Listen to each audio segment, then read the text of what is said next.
Shalom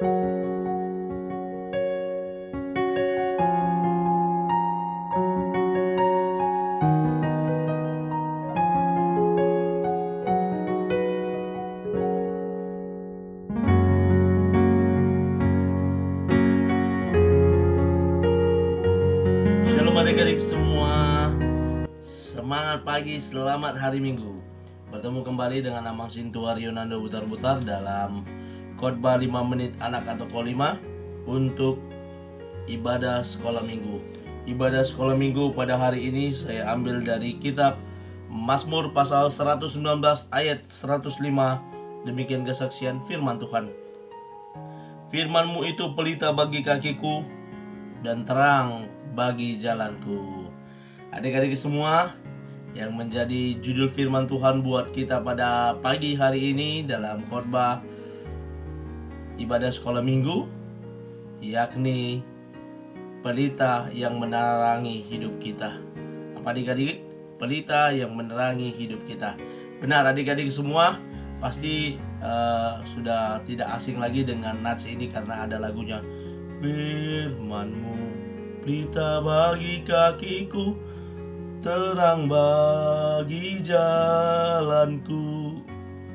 Benar saja, kita tahu bahwa jalan yang gelap itu memerlukan penerang. Dan pada saat itu untuk menerangi yang gelap diperlukan pelita, diperlukan obor, diperlukan penerang lainnya.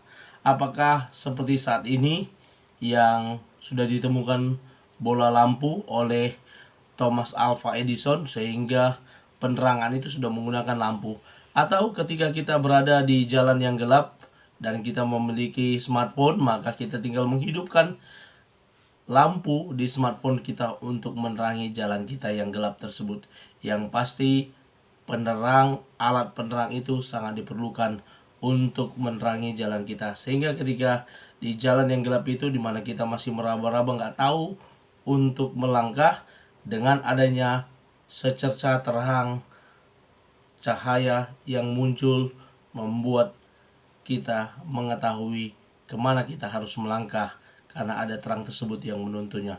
Adik-adik semua, apa yang bisa kita lihat dari nats ini berbicara tentang firman Tuhan pelita bagi hidup kita. Yang pertama yang bisa kita lihat dari sini, yakni firman Tuhan itu harus dijadikan standar hidup untuk kita melangkah. Firman Tuhan harus dijadikan standar. Kita harus belajar dari Alkitab yang terdiri dari 66 kitab ini. Kita harus terus-menerus belajar, mencari tahu apa yang harus kita pedomani dan belajar terus dari dalamnya sehingga langkah hidup kita tetap di jalan yang benar. Sebagai anak-anak sekolah minggu, sudah sepatutnya kita senantiasa membaca firman Tuhan. Ya, saya sangat setuju untuk beberapa guru agama di sekolah yang menetapkan ada laporan bacaan mingguan di mana anak-anak diwajibkan untuk membaca firman Tuhan, merenungkan firman Tuhan. Untuk menjadikan Alkitab ini standar bagi hidup kita, penuntun bagi hidup kita, maka harus dibaca dan direnungkan. Ku renungkan firman-Mu siang dan malam. Ya, kita merenungkan firman Tuhan siang dan malam. Kalau tidak bisa siang dan malam, ya pagi sebelum kita memulai aktivitas kita boleh membaca, merenungkan firman Tuhan yang menjadi penuntun bagi hidup kita. Dan juga pada malam hari sebelum kita tidur, kita juga boleh membaca firman Tuhan, merenungkan firman Tuhan, sehingga ketika kita tidur dengan tenang, kita tidur dengan nyenyak, bangun dengan selamat esok pagi, karena firman Tuhan yang terus menerangi hidup kita. Dijadikan standar, dan dikatakan juga firman Tuhan itu yang menerangi hidup kita harus menjadi cerminan bagi hidup kita. Ketika kita membaca firman Tuhan ini, Alkitab ini, maka cerminan hidup kita harus terpancar, terlihat dari kelakuan hidup kita.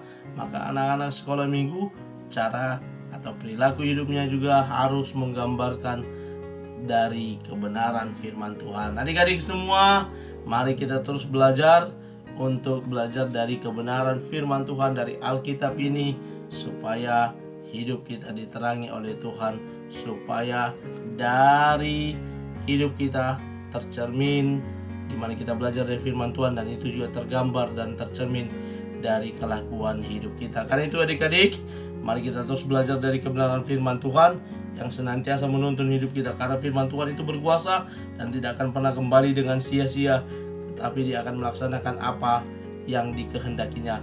Yang menjadi ayat hafalan ada di sini, nanti dihafalkan kepada orang tuanya di Yesaya 55 ayat 11. Demikianlah firmanku yang keluar dari mulutku, ia tidak akan kembali kepadaku dengan sia-sia, tetapi ia akan melaksanakan apa yang kukehendaki dan akan berhasil dalam apa yang kusuruhkan kepadanya. Demikian adik-adik, selamat beraktivitas. Tuhan Yesus memberkati. Shalom.